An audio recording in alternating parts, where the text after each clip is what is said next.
Good afternoon, ladies and gentlemen, I'm John, this is Many a True and welcome back to Thrones of Britannia, where last time I was able to fend off civil war in Wales. We started training up some new forces up north, so if it happens again, we can actually deal with it a bit more easily. And now, it's time to settle up in South Wales, because I took this territory of Lancaurs, and then the bastard I declared war on, who also has taken the opportunity to reinforce his army quite significantly, and indeed understandably so, we need to go and take care of him. But first, our allies, Powys, started a war down here. A war that now that it's spring and no longer winter, I can be the one to get to first. So, let's get down here and put this place straight under siege. Fortunately, the siege time might be a bit, only 5 turns, potentially, until they have to give up, and 4 turns until they run out of supplies and actually have to start suffering attrition. Also, remember Chester, it's now generating 1,831 gold every turn.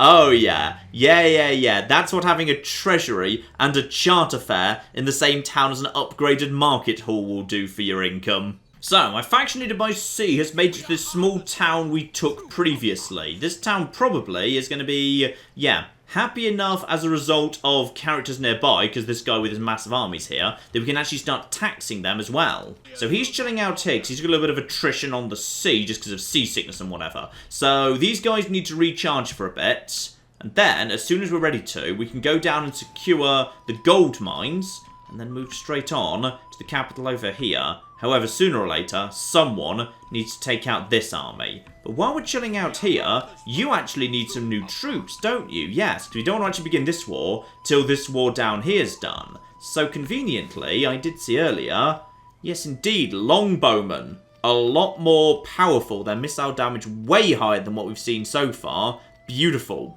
Now, unfortunately, the season system is starting to screw me over here. Right now, I'm standing outside trying to maintain this siege into winter, so my troops are about to take a bit of attrition over the next turn. But, in just one turn, these guys run out of supplies, then they start doing it. It's possible they're going to attack me after this next turn. They were waiting for winter to do a bit of damage to my troops, but we'll see. I think I can win that battle anyway. And this guy, his new troops are just charging up. So, let's just see. Would I still have a diplomatic penalty if I were to attack? Yeah, it's still too soon after I made peace with these guys. So, hold back, wait for those troops to charge up.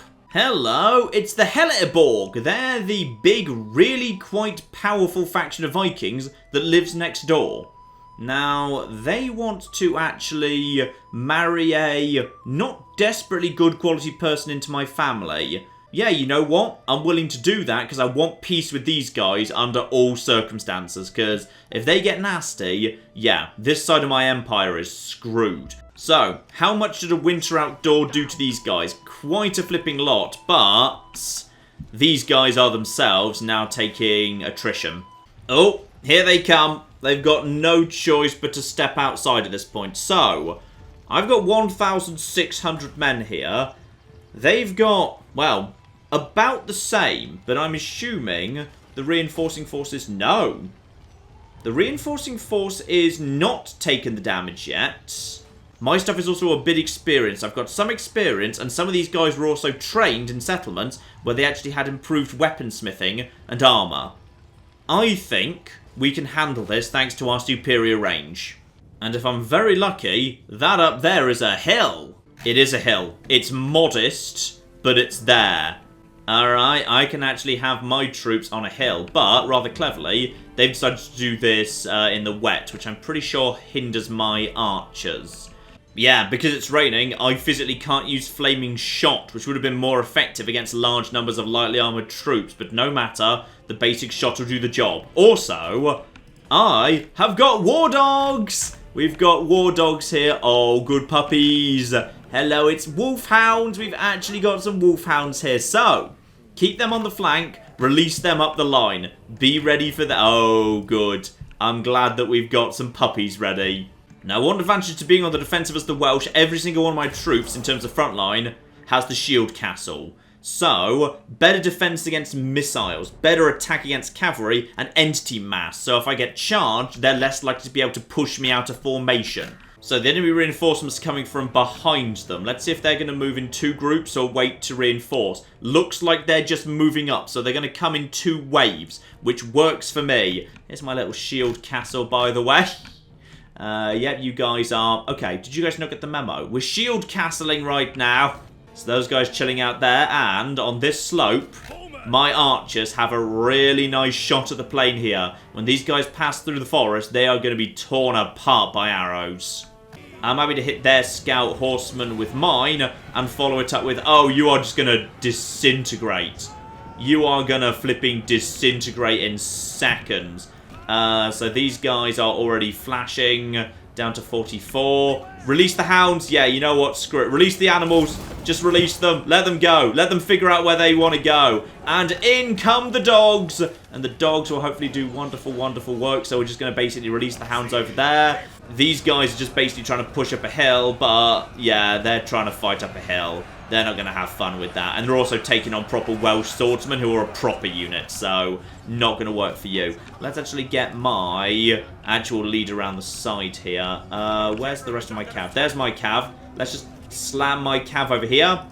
Break these guys. There's 48 of them left. So, they managed to rout my first unit of cav. But, one good... Yeah, they're already shaken and in trouble. Fine. So, this cav can finish off these guys and then wrap up round here too. Okay, I think the second wave is now pretty much arriving, but my archers are now ready to do the job over here as well. You guys just redraw over here because, yeah, Welsh Levy Axemen are trying to get round the side. So 1 unit's round here. You focus all your firepower on them. Everyone else just basically shoot at anything coming up the hill. And yeah, our position on the hill here is doing beautiful, beautiful work. Actually, where are my dogs? I don't know. Here's my other cav. Let's actually basically start getting these guys. Are you actually shattered? Yeah, those guys are shattered. They're not coming back as a result. Those guys are trying to push up the hill, but they're being torn apart by arrow fire. Let's get this cavalry around here. And yeah, this is all going very, very nicely indeed. If I can, I'm going to use this cavalry to distract them. But I think we're okay. Right, round here.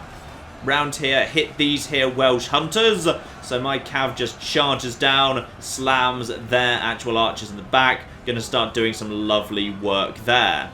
The front line has completely collapsed. They basically just clashed into our shield wall and gave up. My archers are now getting free shots on their archers. And they are running. And because, of course, this force was actually inside a city, we don't need to ride them all down. They'll all be killed.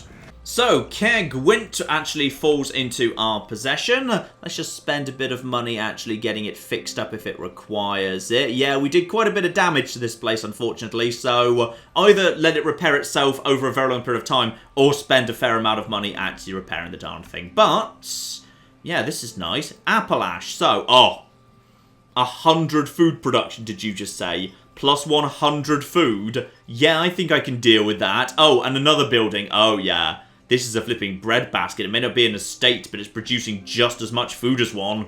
Yes, indeed. At this exact moment in time, there is no penalty for declaring war. That's off cooldown. So, yeah, we're back at war, by the way. So me and you, back at war. Lovely. So let's just quickly go and take back... Yeah, there it is. I wanted that back, so that there is now my farm. And as for this down here, I think these here are going to be my gold mines. And even at level 1, this place produces, plus 217 to industry. Goes up to 338. Oh, gold mines. Gold mines are nice. And oh yeah, the other place is also industry. This could be an industrial heartland. What I need to do is take this place. Hang on, what have you actually built here? You've built... Okay, what you were supposed to build here was something like the Forge, the building that provides bonus income to industrial buildings, because then this would be making money. But no, of course you didn't, because you're an idiot. And from here, there's a few things I could do. I could take this guy and, yeah, put the capital of this particular province immediately under siege to start trying to turn this into a powerhouse. And then, oh yeah... You're almost out of steam, actually. You've only got 2 territories left, so probably best to just ignore that guy and potentially just charge in. With my main lad here, put this place under siege. This guy comes over here, puts this place under siege. They're in a lot of trouble. At that point, there's only so much this guy over here can do. Technically, he can take these provinces, but I can just take them back, so it's not a big deal. But you know what, ladies and gentlemen? I think we're going to have to call it apart there, because I strongly imagine that my 3 sets of 10 minutes are up. And that means we're back on concept art to wrap this up. That is sadly all I'm allowed to show you of Thrones of Britannia. I say sadly. I got the new Total War game about 30. Oh, it's beautiful. I've had a really nice time with this. There's a lot of stuff I really like here. Like, taking away the garrisons and any ability to build walls on the sub-provinces is a really nice idea and speeds up the game. The diplomacy and the different cultures and how they interact is really nice. The new focus on each province having its own unique thing that you upgrade as the central government building, that's beautiful. That works so nicely because it makes all the provinces feel unique. And, like, you will actually go and try and grab specific provinces for specific reasons. Like, you really want to get hold of farms, or if you're shy on money but you're okay for food, you might really prioritise going and getting the settlements that have got lots of industry and say, okay, I just want to make this into a great big money-producing area. Or I might kind of go and invade England, because only they really get the market buildings. So if I could go and get a market town, I could start upgrading that, and that's worth lots of money, like Chester was to me in this playthrough. Or you might want to focus one area that, say, produces a lot of metal into a big kind of metal production and troop producing area, where you say, okay, let's kind of, you know, upgrade my forge so all troops trained here get plus weapons and plus armor through weaponsmithing, and also let's actually build like grain storage here, so when I do train new armies, they actually regenerate faster, so they get it from their original weak state to being really, really strong a lot faster. There's a lot there I like. In fact, I really hope this experiment gets carried over into Three Kingdoms, because I think there's some really, really interesting polished stuff here. A really interesting experiment that could do with being carried forward. I love it. Absolutely love it. And you will most definitely be seeing a full playthrough when I can actually get my hands on the full final game. Obviously, some things are subject to change. This is still a build that's being worked on. They're not quite done with it yet, but very promising, very exciting. And for the people that couldn't really get into Warhammer and wanted historical Total War, welcome home. I think you're gonna flippin' love this. So I hope you've enjoyed these videos. Sorry they needed to be a little bit on the brief side, but that was just the condition of me actually getting it this early on, and you will be seeing this again as soon as I can get my hands on the full version. But in the meantime, I've been John. This has been many a true nerd, and this has been Thrones of Britannia, a Total War Saga. Thank you very much, and goodbye. You know, I really hope we've agreed open borders with Japan, by the way, otherwise they have basically just invaded. I may have picked the wrong fight over... Yep. And my cities, of course, have got even more flipping high-tech, though mysteriously still completely dependent on, you know, an aqueduct. Now, I'm not saying your entire army is mostly already dead, but it kind of actually is.